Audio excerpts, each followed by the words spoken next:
তো hello guys, welcome back to my YouTube channel Amrit Arjan. আশা করি বন্ধুরা তোমরা ভালো আছো, আমিও ভালো আছি। অমৃত অর্জন চ্যানেলে তোমাদেরকে অনেক অনেক স্বাগত। তো বন্ধুরা, তোমরা যারা আমার চ্যানেলে নতুন, প্লিজ আমার চ্যানেলটাকে সাবস্ক্রাইব করে পাশে থাকবে। আর যারা অলরেডি সাবস্ক্রাইবার, অসংখ্য অসংখ্য ভালোবাসা।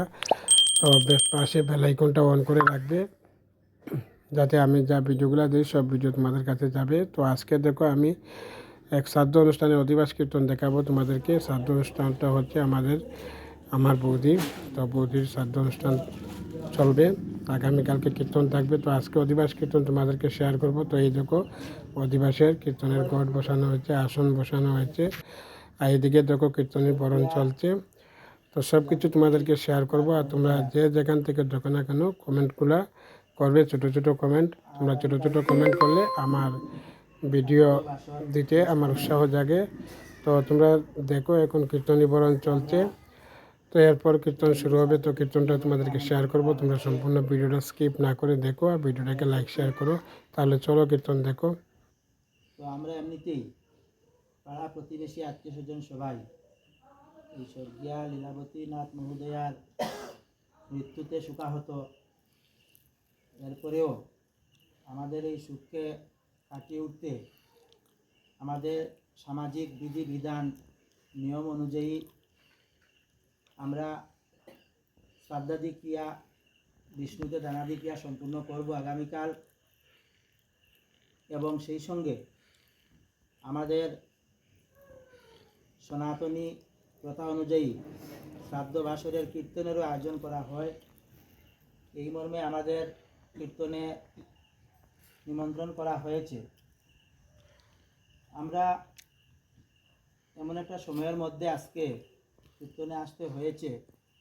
আমি গতদিনও যারা গেছিলেন ওনাদের সঙ্গে কিছু আলোচনা করেছি। একদিকে বিবাহের সময়, এই সময়ে আমাদের কীর্তনীয় দলের মধ্যে থেকেও অনেকের বাড়িতে বা নিজেদের প্রতিবেশী বাড়িতে এই অনুষ্ঠান। পাশাপাশি আমাদের এই দলের মধ্যে কিছু মাধ্যমিক পরীক্ষার্থী এবং দ্বাদশ শ্রেণী বিদ্যালয়ের পরীক্ষার্থীও আছে, ওনাদেরও আগামীকালকে পরীক্ষা আছে। এখন অবস্থার মধ্যে সুস্থতা অসুস্থতাও রয়েছে। আমরা উপস্থিত হয়েছি, আমরা চেষ্টা করব এই কীর্তনটা যাতে সুন্দর সুষ্ঠুভাবে পরিচালনা করা যায়। আপনাদের সহযোগিতা আমরা কামনা করব। যেভাবে হোক যাতে ওই মৃতার উদ্দেশ্যে শ্রাদ্ধাদি ক্রিয়া যেভাবে সুসম্পূর্ণ হবে, কীর্তনটাও যাতে ওভাবে সুন্দর সুষ্ঠুভাবে পরিচালনা করা যায়, তার জন্য আপনাদের যারা মুরব্বীবৃন্দ রয়েছেন, গার্জিয়ান রয়েছেন, আত্মীয় স্বজন, সবার কাছে আমরা আবেদন রাখব। আমরা আজকে অধিবাস দিব। অধিবাসে খুব একটা বেশি সময় নয়, প্রায় ঘন্টা খানেকের মতো। শুধু ঠাকুর আহ্বান করা হয়। আজকে আহ্বান করে ঠাকুরকে কিছু নৈবেদ্য ভোজন করে ঠাকুরকে আবার নিদ্রা দিয়ে আমরা আজকে অধিবাস এখানে শেষ হয়।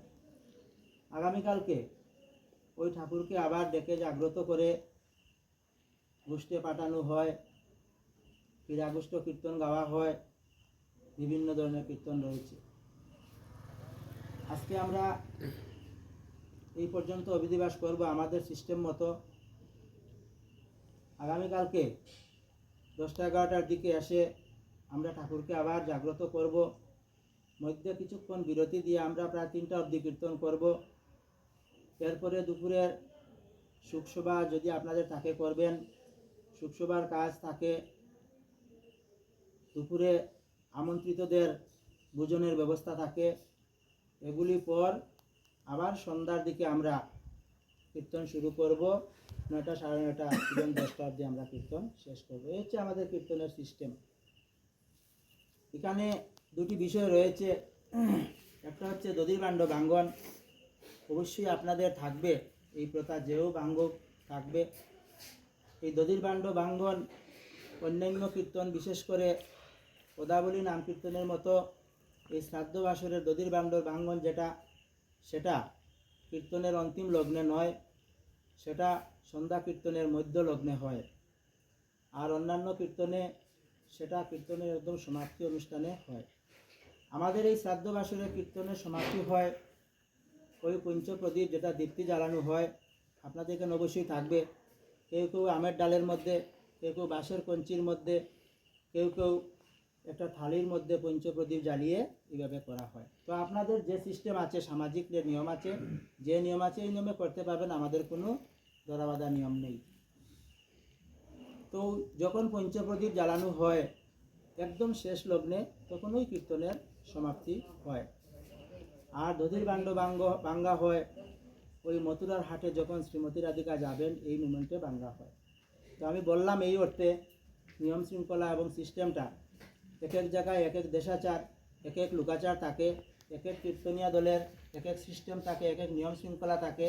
তো আমাদের এই নিয়ম শৃঙ্খলা সম্পর্কে আপনাদের একটু অবগত করলে আমাদেরও সুবিধা হবে, আপনাদেরও সুবিধা হবে। এই অর্থে আমি আমাদের কীর্তনের নিয়মটা একটু বললাম। তো যাই হোক, আর তো বাকি যা গোবিন্দের ইচ্ছা, উনি কীভাবে কীর্তন করাবেন, কীভাবে কি, সেটা আমাদের বলার আর অপেক্ষা থাকে না। উনি সর্বেসর্বা, উনি যদি ভালো করেন তো ভালো হবে, খারাপ করলে খারাপ হবে, আমাদের কিছু করার নেই, আমরা শুধু উপলক্ষ মাত্র। তো আজকে আমরা কীর্তনিয়া দল এসেছি এবং এখানে সমাজ রয়েছে স্বর্গীয়া লীলাবতী নাথ মহোদয়া। আজকে ওই সমাজ এবং পঞ্চায়েতকে প্রথমে পান তাম্বুল দিয়ে অভ্যর্থনা জ্ঞাপন করবেন। আপনারা সেই পান তাম্বুল সাদরে গ্রহণ করবেন।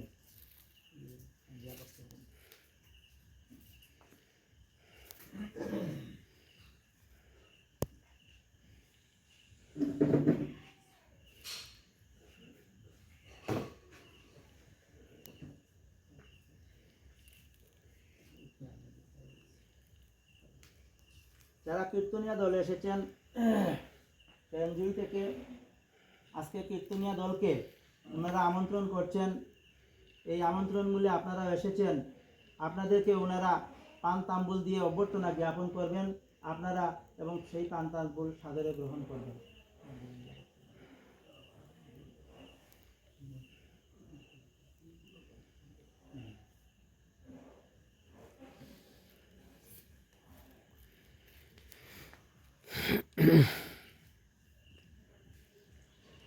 তো বন্ধুরা দেখো, এখন কীর্তনী বরণ শেষ, একে অন্যকে কোলাকুলি করছে, এরপরে কীর্তন শুরু হবে। তাহলে আমাদের কীর্তনটা এখন শুরু হলো, তোমরা কীর্তনটাও দেখো।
তো হ্যালো গাইজ, আজকের ভিডিওটা এই পর্যন্ত। পরবর্তী ভিডিওতে তোমাদের সাথে দেখা হবে। ততক্ষণ পর্যন্ত তোমরা ভালো থাকো। Thank you, tata.